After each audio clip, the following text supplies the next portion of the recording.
우리 하나님 말씀 같이 보도록 하겠습니다. 우리 하나님 말씀 창세기 42장 18절에서 25절까지 말씀을 우리 찾으셔서 합독하도록 하겠습니다.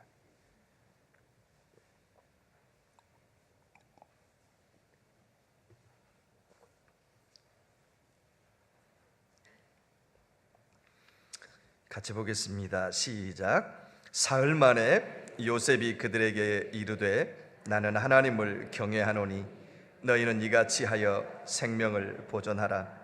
너희가 확실한 자들이면 너희 형제 중 한 사람만 그 옥에 갇히게 하고 너희는 곡식을 가지고 가서 너희 집 안에 굶주림을 구하고 너희 막내 아우를 내게로 데리고 오라. 그러면 너희 말이 진실함이 되고 너희가 죽지 아니하리라 하니 그들이 그대로 하니라.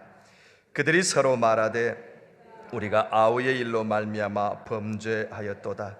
그가 우리에게 애걸할 때에 그 마음의 괴로움을 보고도 듣지 아니하였으므로 이 괴로움이 우리에게 임하도다.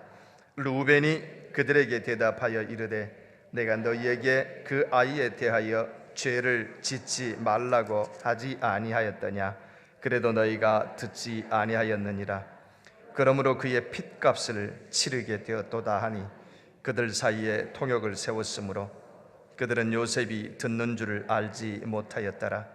요셉이 그들을 떠나가서 울고 다시 돌아와서 그들과 말하다가 그들 중에서 시몬을 끌어내어 그들의 눈앞에서 결박하고 명하여 곡물을 그 그릇에 채우게 하고 각 사람의 돈은 그의 자루에 도로 넣게 하고 또 길 양식을 그들에게 주게 하니 그대로 행하였더라.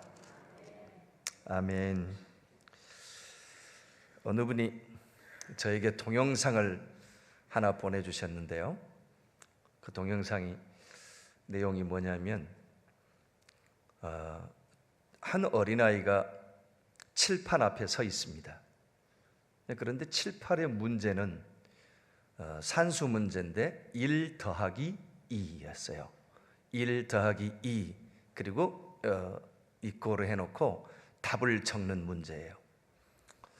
1 더하기 2는 얼마예요? 네? 3. 한 분밖에 모르시나 봐. 그러니까 그 학생도 모르고 있더라고. 이게 굉장히 어려운 문제였군요. 다 모르는 거 보니까. 나는 그 아이만 모르는 줄 알았는데 그 아이가 칠판을 향해서 머리를 극적극적 분필을 들고 한 손에 분필을 들고 한 손으로 머리를 극적극적 이러고 있어요. 1 더하기 2의 답을 내지 못해서 이러고 있어요. 그러다가 그 반에 학생들이 앉아 있는데 지원군을 요청이라도 하듯이 뒤로 흘끔 이렇게 돌아와 보았어요. 그랬더니 한쪽에 코너에 앉아 있는 남자아이가 손가락 3개를 딱 가리키면서 이렇게 들었어요. 뭐였습니까? 3. 그런데 칠판 앞에 서 있는 그 아이는 이것을 기가 막히게 알아듣고는 답을 딱 돌아서서 썼는데 오케이 딱 그러고 3을 말했는데 이 아이는 영어로 오케이 딱 써놓고 들어가는 거예요. 1 더하기 2가 오케이라는 걸 저는 그때 처음 알았습니다. 여러분도 1 더하기 2는 이제 뭡니까? 오케이. 이게 뭐냐면 핀트가 좀 맞아야 되는 거예요. 핀트가. 가르쳐주는 아이는 손가락 3개를 들고 3 이렇게 가르쳤는데 그 칠판에 서 있는 아이는 이것을 오케이로 알아듣는 거예요. 오케이로. 여러분 제가 설교를 쑥떡같이 말하더라도 여러분은 찰떡같이 알아들으셔야 돼요. 내가 3을 들어도 여러분은 오케이로 알아들으시면 됩니다. 그러면 은혜가 넘치는 거예요. 왜 대답을 안 하세요? 그러면 은혜가 넘친다니까요. 네, 그렇습니다. 여러분 저축들 많이 하십니까? 저금 안 하십니까? 먹고 살기도 바쁜데 저금할 돈이 어디 있냐고요? 네, 저축하는 생활은 참 중요한 것 같아요. 조금씩이라도 이렇게 하다 보면 어느새 그게 목돈으로 쌓여져 가잖아요. 저금할 때는 조금 힘든데 나중에 찾을 때 보면은 많이 쌓여져 있으면 기분이 좋잖아요. 그죠? 평상시에 저축을 해 놓으면 요긴할 때, 어려울 때 잘 사용할 수 있기 때문에 저축이 참 좋은 것 같습니다. 여러분, 저축 어려워도 많이 하십시오. 언젠가는 반드시 그게 요긴하게 쓰일 때가 있을 것입니다. 커피 잘 안 드셔도 되잖아요. 전 한국에 와서 깜짝 놀란 게 하나 있어요. 원래 우리나라는 숭늉 문화였거든요. 밥 해가지고 누룽지 긁어가지고 나중에 숭늉 한 그릇 마시면 구수하게 좋은 문화였는데, 어느샌가 제가 22년 나갔다가 돌아왔더니 어떻게 바뀌어 있었냐면 이게 숭늉 대신 커피 문화로 바뀌어 있었어요. 연세가 드신 분들은 전부 삼박자를 드시지만 조금 연세가 덜 드신 분들은 전부 다 아메리카노를, 왜 그렇게 미국을 좋아하시는지 다 아메리카노를 드시더라고요. 근데 그것도 값이 깜짝 놀랐어요. 3,000원은 그냥 보통 값이고 어쩐 데 갔더니 4,500원 하는 데도 있고요. 어쩐 데는 아메리카노 한 잔에 5,000원이요. 여러분, 길 건너 우리 교인 용궁 반점에 짜장면 한 그릇이 얼마인지 아십니까? 가서 먹으면 2,500원이에요. 가서 먹으면. 그럼 짜장면 한 그릇이 2,500원인데 커피 한 잔을 5,000원 주고 마신다면 말이 안 되잖아요. 어느 사이엔가 그렇게 바뀌어 있더라고요. 여러분, 그거 안 마셔도 절대로 안 돌아가십니다. 그거 저축하셔서 어려운, 요즘에 텔레비전 보니까 가슴 아픈 얘기 많이 있더라고요. 한 달에 10,000원이면 옥수수 가루가 없어서 죽어가는 어린이들을 영양실조에서 구할 수 있습니다. 이런 그 광고들 많이 나오더라고요. 생명을 살리는 일에 쓴다면 얼마나 좋겠냐고요. 내가 한 잔 안 마시는 커피 가지고 한 생명을 살릴 수 있다면 하나님 앞에서 그게 참 좋은 일일 것이다. 근데 건강은 숭늉이 더 좋아요, 훨씬. 그래서 그거 탁 끓여가지고 탁 한 잔 마시면. 신앙생활도 마찬가지인 것 같아요. 여러분, 하나님 앞에서 저축하는 신앙생활 생각해 보셨습니까? 여러분, 물질만 우리가 저축하는 것이 아니라 신앙생활도 하나님 앞에서 저축하는 일들을 많이 해놓으면 그것이 언젠가 내 삶에 하나님이 부어주시는 복으로 나타날 것입니다.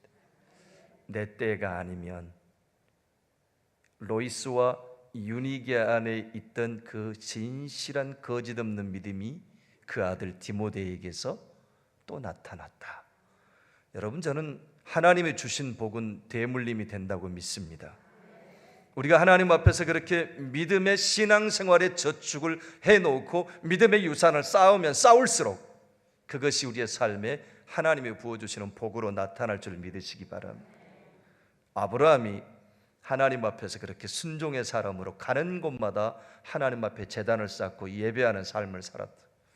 그런데 그 복이 누구 때에 누리게 되냐면요, 이삭이 가갖고 그 척박한 곳에 가서 삽을 들고 샘을 파기만 하면 그곳에 뭐가 나왔어요? 물이 콸콸콸 생수가 쏟아져 나왔어요. 다른 애들이 와서 그것을 뺏으려면 오케이, 그냥 가서 또 딴 데 가서 파는 거예요. 그러면 거기에서 또다시 생수가 쏟아져 나는 거예요. 목축업자들에게 물은 생명과도 같은 거거든요. 가는 곳마다 생수를, 물 파기만 파면 쏟아져 난다는 것은 하나님이 주신 복이 아니고는 그렇게 할 수가 없는 거거든요. 다른 사람이 파면 안 나오는데 왜 이삭이 파면 나와요? 그건 하나님이 부어주시는 복이 흘러내려오기 때문에 그래요. 여러분, 그렇습니다. 그래서 우리가 기도를 저축하고요, 하나님 앞에서 저축이 안 돼 있으니까 급할 때 와가지고 하나님이 이름 부르면요, 뭐 아직 하늘에 그 기도가 도착하지 않으니까. 여러분, 근데 미리 평상시에 내가 기도해서 하나님 앞에 기도의 제단을 차곡차곡 쌓아놓으면, 하나님 앞에 그렇게 쌓아놓으면 우리가 더 이상 급할 때 부르짖어서 막 애타게 하지 않아도 하나님이 우리에게 미리 부어주시는 복으로 말미암아 넉넉한 인생을 살아갈 수 있을 것입니다. 여러분뿐만 아니라 말씀을 저축하는 거예요. 말씀을. 여러분, 예수님에 대해서 설명하라 그러면요, 어떤 사람들이 질문을 했대요. 신학교에서 학생들을 세워놓고 당신이 알고 있는 예수님에게 10분 이상 설명해라. 그 사람들에게는 A+를 주기로 하고요. 그래서 올라가서 예수님에 대해서 말하라고 그랬더니 3분 이상 말하는 신학생들이 없더라는 거예요. 몇 마디 하고 나니까 더 이상 십자가에 달리신 예수, 나사렛 예수, 뭐 동정녀 탄생, 뭐 그 정도 얘기, 그리고는 더 이상 할 얘기가 없더라는 거죠. 왜냐하면 말씀이 그 마음의 바탕에 쌓여있지 않기 때문에요. 여러분, 신앙생활하면서 저는 여러분들의 10년 가운데 하나님의 말씀을 많이 저축해 놓으셔서 차곡차곡 쌓여져서 찌르기만 하면 예수 그리스도의 보혈이 줄줄 흘러내리는 여러분 그런 역사가 있게 되기를 주의 이름으로 축복합니다. 여러분, 또 하나님 앞에 예물을 저축하고요, 경건한 신앙생활로 저축해 나가는 거예요. 여러분, 그것이 믿음의 실력입니다. 사도행전 10장에 보면은 백부장 고넬료라는 사람의 이야기가 나옵니다.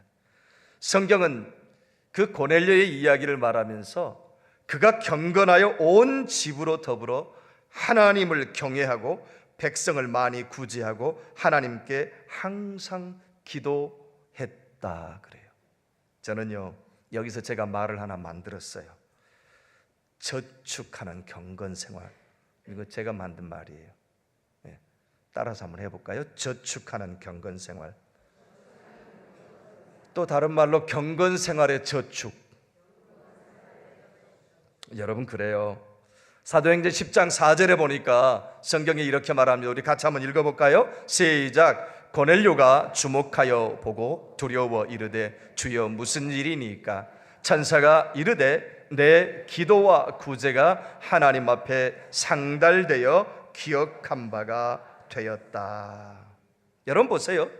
성경은요, 고넬료의 경건한 생활이, 고넬료의 평상시에 구제하는 생활이, 고넬료가 날마다 엎드려 온 집으로 더불어 함께 경건하게 하나님 앞에 기도하는 그 기도가 하나님께 상달되어 기억한 바가 되었다. 여러분, 고넬료의 경건한 저축이요, 그 경건 생활의 저축이 그렇게 쌓여졌다는 것을 오늘 성경은 우리에게 드러내 보여주고 있는 것입니다. 여러분, 저축은요, 많이 하면 할수록 좋습니다. 여러분, 우리의 경건 생활이요, 우리의 기도가요, 하나님의 말씀이요, 우리 안에 많이 저축되어질수록 그것은 우리의 삶의 유익으로 나타난다는 사실을 믿으시기 바랍니다. 그런데 반대로 쌓아두면, 저축해 놓으면 안 되는 것이 있어요. 여러분, 우리가 경건생활, 기도생활, 하나님 앞에 찬양하는 거, 말씀생활, 이 모든 것들을 많이 저축해 놓으면 저축해 놓을수록 좋아요. 그런데 쌓아두지 말아야 될 것이 있다는 거지요. 여러분, 그것은 뭐냐면 죄를 짓고 죄를 쌓아두면 그것은 언젠가는 무서운 고통의 형벌로 우리에게 찾아오게 된다는 말씀인 것입니다. 여러분, 죄를 범하면 언젠가는 반드시 그 죄를 다시 만나게 되는 거예요. 오늘 본문 말씀에 보면 야곱의 12아들의 이야기가 나옵니다. 아버지의 사랑을 독차지했던 요셉이 늘 아버지의 사랑을 독차지하고 혼자서 채색 옷을 입고 다른 형들은 들에 나가서 양치고 그러니까 형들의 시기 질투가 이만저만이 아니었어요. 그래서 그 형들이 요셉을 미워하다가 요셉이 마치 아버지의 심부름으로 자기들에게 오는 것을 보고 저 꿈꾸는 자가 온다 그러면서 요셉을 죽이려고 모의를 했습니다. 그때에 르우벤이 권고했죠. 죽이지 말자. 그래서 결국 빈 구덩이에다가 요셉을 던져 넣었다가 유다의 제언으로 지나가던 이스마엘 족속의 상인들에게 은 20개의 요셉을 팔아넘겼습니다. 여러분, 그 후에 요셉은 예굽에서 보디발의 집에 노예로 팔려 종의 삶을 살다가 억울한 누명을 쓰고 감옥에 갇혀서 온갖 고생을 하다가 결국 뭐가 되었어요? 애굽의 총리 대신이 되었습니다. 그러던 어느 날 극심한 흉년이 들었어요. 시간적으로는 한 20여 년이 흘러갔어요. 요셉의 형들은 이제 요셉이 죽은 줄 알고 까마득하게 다 잊어버렸겠죠. 20여 년이 지난 다음에 극심한 흉년이 들어서 애굽의 요셉의 형제들이 곡식을 구하기 위해서 찾아갔습니다. 그런데 본인들은 자기들이 팔아넘겼던 요셉인지도 모르고 그 앞에 무릎을 꿇고 곡식을 사기 위해서 왔는데, 요셉은 그 형들을 알아보았습니다. 호통을 친 다음에 정탐꾼이 아니라면 집에 있는 막내 동생 데리고 와라, 뭐 이런저런 이야기가 오늘 본문에 나와 있습니다. 여러분, 그때에 요셉의 형제들이 요셉을 20여 년 전에 팔아먹던 죄를 생각하면서 서로 말하고 있습니다. 오늘 본문 21절 같이 한번 읽어볼까요? 같이 읽겠습니다. 시작. 그들이 서로 말하되 우리가 아우의 일로 말미암아 범죄하였도다. 그가 우리에게 애걸할 때에 그 마음의 괴로움을 보고도 듣지 아니하였으므로 이 괴로움이 우리에게 임하도다 하면서 후회를 했던 것입니다. 여러분, 그렇습니다. 이 말씀을 잘 들여다보시면요, 그들이 20여 년 동안 그 죄 문제에 대해서 드러내고 자기 자신들이 잘못했다고 고백하고 자기 아버지 야곱에게 아니면 다시 누구에게 그 죄를 드러내지 않았어요. 그대로 숨겨두고 그 문제가 쌓여진 채로 그대로 살아왔던 것입니다. 그런데 지금 극심한 흉년의 곡식을 구하려고 애굽에 찾아왔는데 거기에서 그 죄 문제가 그들에게 들이닥친 거예요. 여러분, 죄를 쌓아두면 그 죄의 결과가 언젠가는 반드시 자신의 눈앞에 찾아오게 되어 있다고 성경은 우리에게 알려주고 있습니다. 여러분, 민수기 32장 23절을 같이 한번 읽어볼까요? 민수기 32장 23절의 성경은 이렇게 말씀합니다. 같이 보겠습니다. 시작. 너희가 만일 그같이 아니하면 여호와께 범죄하매니 너희 죄가 반드시 너희를 찾아낼 줄 알라. 여러분 보세요.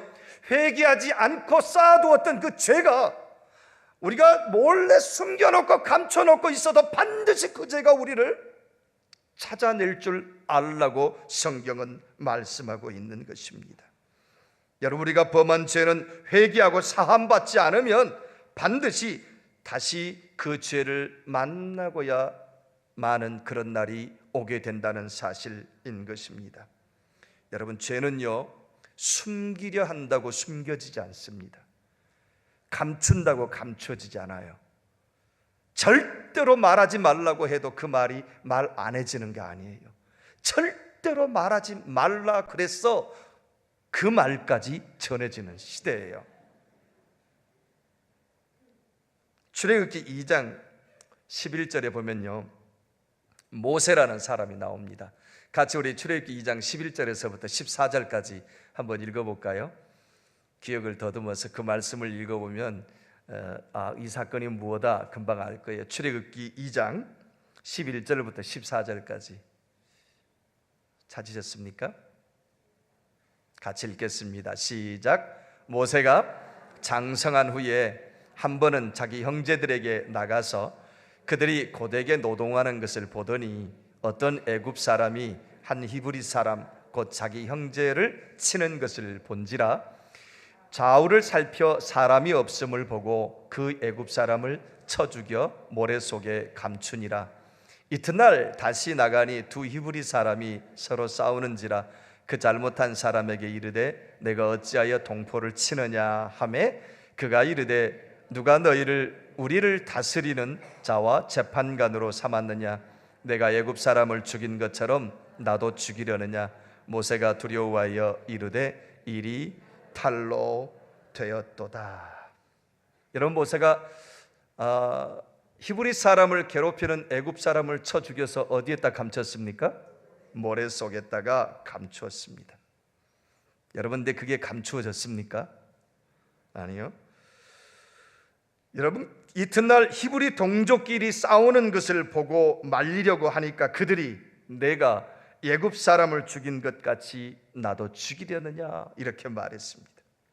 여러분, 결국 그 일이 탄로가 나 바로가 이 일을 알게 되고 모세를 죽이려 하자 모세가 바로를 피해서 미디안 광야로 도망가서 거기서 40년 동안 살았던 이야기가 성경에 쓰여져 있습니다.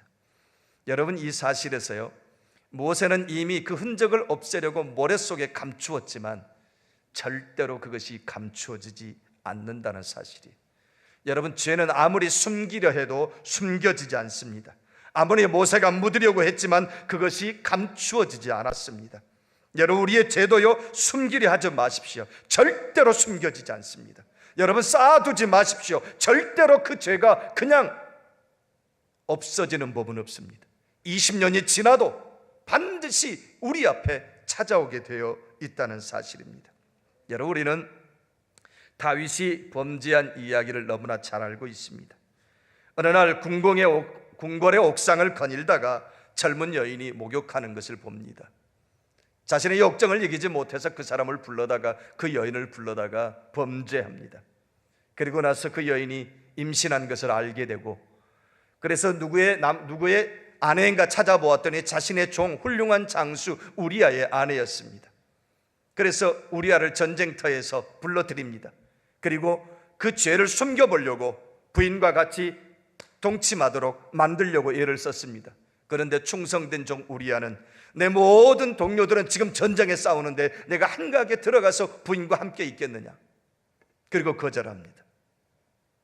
그래서 결국 우리아의 손에다가 편지를 써서 그 편지의 내용인즉 전투가 가장 치열한 곳에 우리아를 배치해서 거기서 전쟁에서 전사하게 만드는 그 작전이 다윗의 훌륭한 작전이었습니다. 왜냐하면 완전 범죄를 꿈꾸며 지도새도 모르게 다 처리하고 모든 것이 다 그렇게 끝난 줄 알았습니다.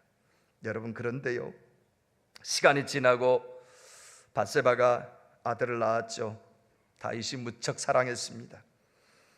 그런데 얼마 안 있어 그 아들이 병들어서 죽게 되었습니다.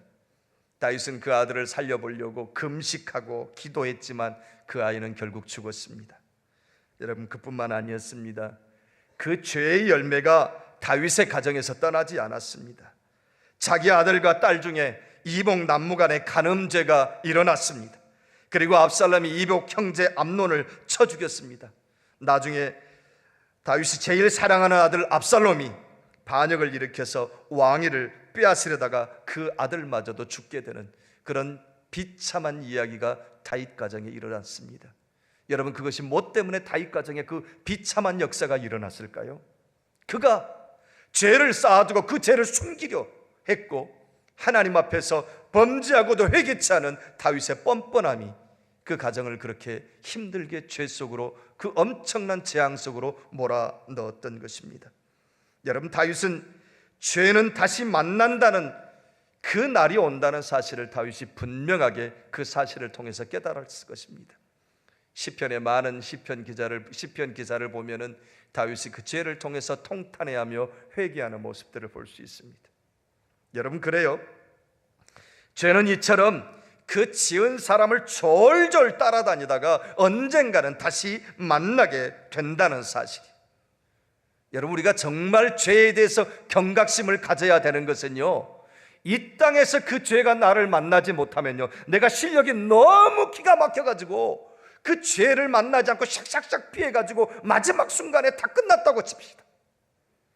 여러분, 결국 심판대 앞에서라도 반드시 만나는 때가 온다는 사실 앞에 우리는 떨어야 되는 거예요.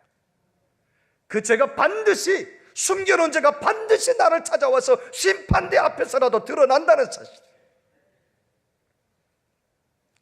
미국에는요, 그 자동차 티켓 벌금 이렇게 주는 그게 굉장히 엄격해요.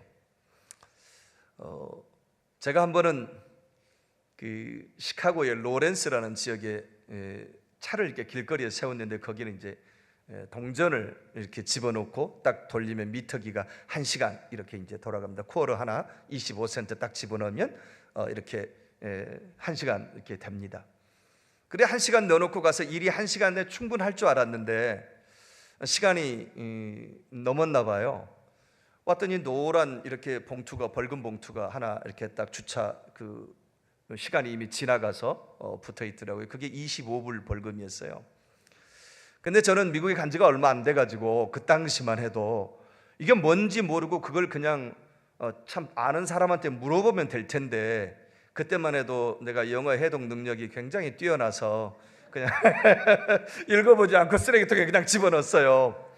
그런데 집으로 생전 모르는 데서 갑자기 미국에 이렇게 뭐 국세청 비슷한 로고가 있는데 거기에서 갑자기 50불을 벌금을 내라고 날라왔더라고요.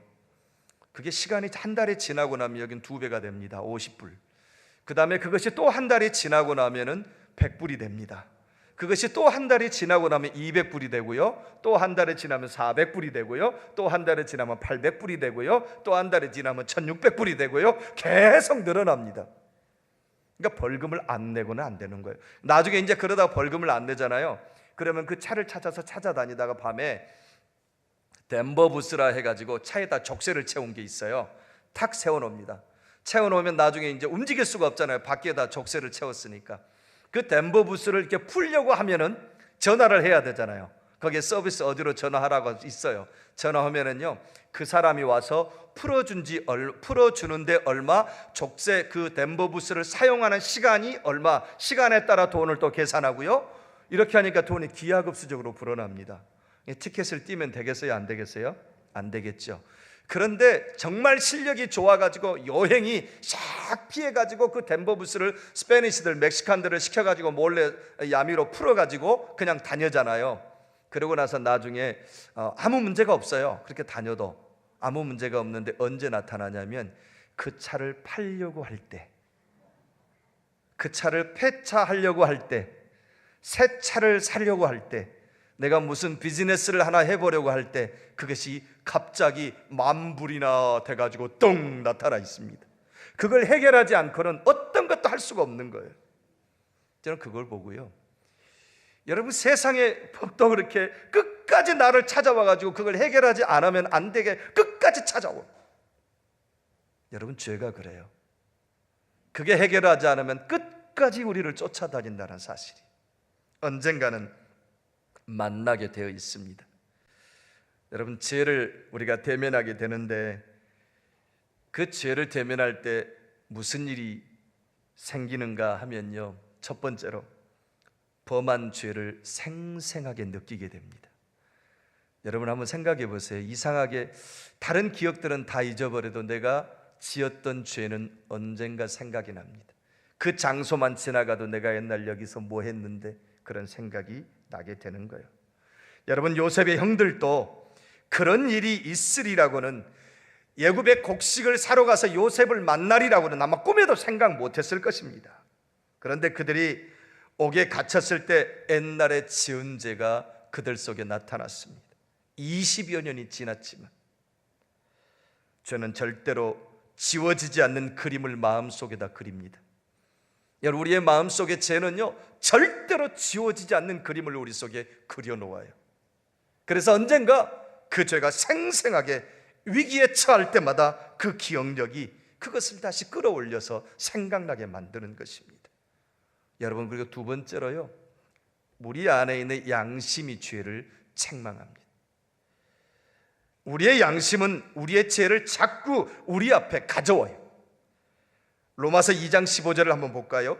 로마서 2장 15절에 이런 말씀이 있습니다. 같이 읽겠습니다. 시작. 이런 이들은 그 양심이 증거가 되어 그 생각들이 서로 혹은 고발하며 혹은 변명하여 그 마음에 새긴 율법의 행위를 나타내느니라. 보세요. 그 생각들이 서로 혹은 고발하며 혹은 변명하며 그 마음에 새긴 율법의 행위를 나타낸다 그랬습니다. 로마서 9장 1절 같이 읽어볼까요? 로마서 9장 1절 같이 읽겠습니다. 시작. 내가 그리스도 안에서 참말을 하고 거짓말을 아니하노라. 나에게 큰 근심이 있는 것과 마음에 그치지 않는 고통이 있는 것을 내 양심이 성령 안에서 나와 더불어 증언한다. 여러분 내 양심이 내가 죄를 짓고 그것을요 숨기고 그대로 쌓아놓고 있으면요 그 양심이 증언한다는 거요. 내가 그때 죄를 지어서 아직 해결하지 못한 거 그냥 알고 있는 거예요. 남의 돈 떼먹은 거 있으면 빨리 갚아요. 좀 말해서 모를 것 같지만 다 알아요. 우리 다 알아. 말을 안 할 뿐이지. 여러분 그런 이상한 기대하지 마세요. 내가 옛날에 5,000원 빌렸는데 작은 액수니까 저분이 아마 기억력이 별로 없으니까 잊어버렸을 것이다. 그리고 안 갚지 마세요. 빌려준 돈은 절대로 안 잊어버려요. 받을 때 나 다 잊어버렸는데 그거 거짓말이에요. 다 알아요. 다 알아. 여러분, 그렇습니다. 세 번째로요, 우리의 이성을 통해서 또 죄가 있으면 책망하게 되는 거예요. 여러분, 우리의 과거를 한번 돌아보십시오. 우리가 지은 죄가 있다면 그것이 반드시 생각날 것입니다. 누가복음 23장 41절에 두 강도가 십자가에서 예수님 십자가에 달린 곳에 같이 달려서 마지막 죽음을 맞이하는 순간의 이야기가 나옵니다. 그런데 누가복음 23장 41절에 그 한 강도가 이렇게 말합니다.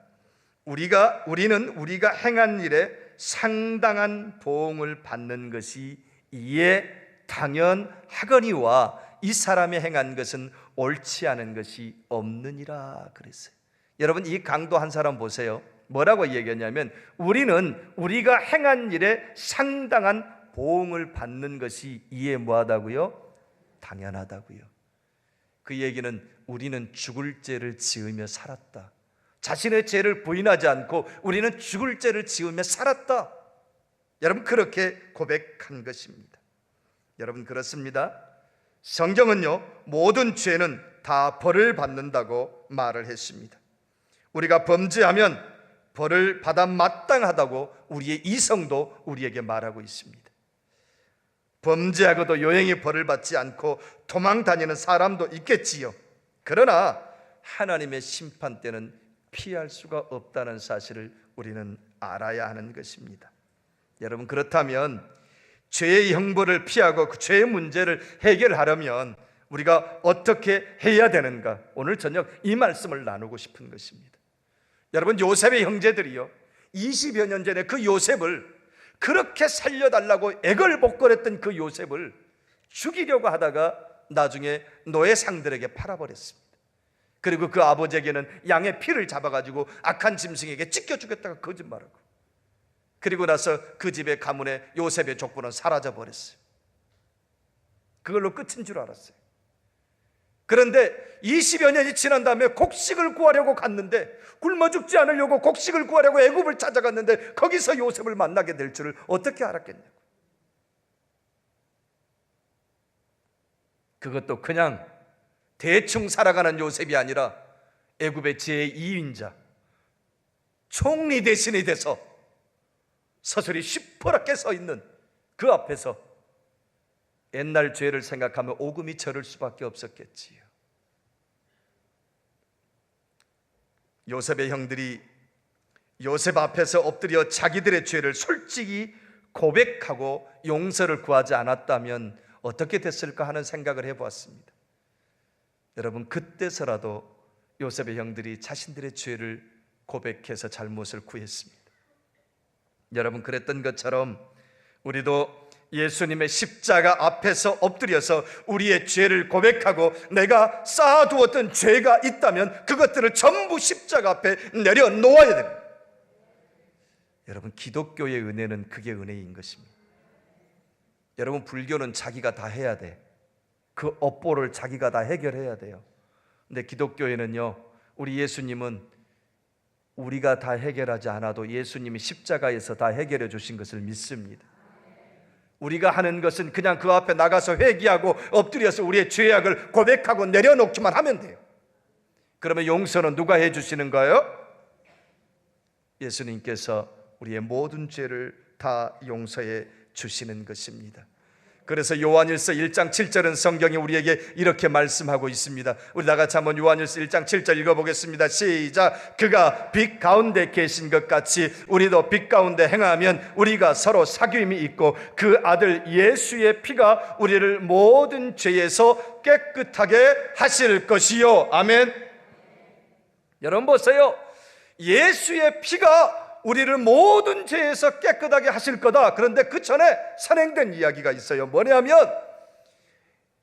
우리도 빛 가운데 행하면 우리가 서로 사귐이 있고, 여기서 우리는 누구와 누구예요? 예수님과 우리. 여러분, 예수님과 우리 안에서 빛 가운데서 행하면서 서로 사귐이 있어. 다시 말하면 하나님의 백성이 되어야 죄악을 내어놓을 때 예수의 피가 우리의 죄를 사해 주실 것이라는 사실을 믿으시기 바랍니다. 여러분, 그렇습니다. 성경은 예수 그리스도의 피가 모든 죄에서 우리를 깨끗하게 해 주실 것이다, 이렇게 말씀했습니다. 그 사실을 우리는 믿어야 할 것입니다. 이사야서 1장 18절은 우리에게 또 이렇게 말씀하고 있습니다. 우리 다 같이 이사야서 1장 18절 읽어보겠습니다. 시작. 여호와께서 말씀하시되 오라, 우리가 서로 변론하자. 너희의 죄가 주홍 같을지라도 눈과 같이 희어질 것이요 진홍같이 붉을지라도 양털같이 희게 되리라. 여러분, 우리가 주님 앞에 나가기만 되면, 우리가 주님 앞에 믿음으로 나가기만 하면, 우리의 죄를 널어놓기로 믿음으로 나가기만 하면 20년 아니 30년간 쌓아두었던 죄라 할지라도 내어놓고 고백하는 순간 동이 서에서 먼 것 같이 그 죄가 우리에게서 멀어지게 된다는 사실을 믿으시기 바랍니다. 여러분, 우리의 죄를 씻는 유일한 방법은 예수님의 보혈의 샘에 나와서 회개하는 것입니다. 예수님의 피로 씻지 못할 죄가 없고 예수님의 피로 용서받지 못할 죄는 이 세상에 존재하지 않습니다. 어떤 죄든지 간에 주님 앞에 나가서 진실하게 고백해서 내어놓기만 하면 우리의 죄가 사해진다는 사실을 믿으시기 바랍니다.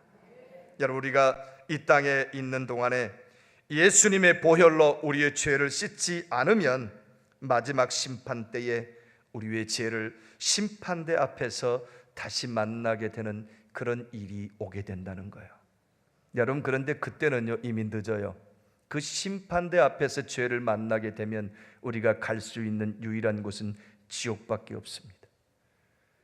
여러분, 그러나 이 땅의 삶이 끝나기 전에, 개인적인 종말이 우리에게 다가오기 전에 우리가 예수 그리스도의 보혈로 십자가 의지하고 우리에게 쌓아져 있는 모든 죄악들을 내려놓을 때 주홍같이 붉은 죄라 할지라도 양털같이 희게 될 것이라는 주의 말씀이 우리에게 위로가 되고, 여러분, 그 말씀이 근거가 되어져서 우리가 하나님 앞에 죄를 내어놓을 때 깨끗하게 씻겨진다는 사실을 믿으시기를 주의 이름으로 축복합니다. 여러분, 그렇습니다. 우리의 죄의 멸망의 길에서 피할 수 있는 유일한 길, 그것은 주님 앞에 나아가 내 죄를 내려놓고 회개하는 길밖에 없다는 사실입니다. 그렇게 내려놓으시면 예수님은 우리를 용서하시고 구하시는 놀라운 십자가의 은혜를 우리에게 선물로 주신다는 사실을 믿으시기를 바랍니다. 여러분, 저축하는 생활 꼭 필요합니다. 기도를 저축하시고, 여러분, 착한 행실과 하나님 앞에서 찬양하며 예배하며 말씀 생활하는 경건 생활을 저축하시고, 그런 것은 많이 저축하면 할수록 좋습니다.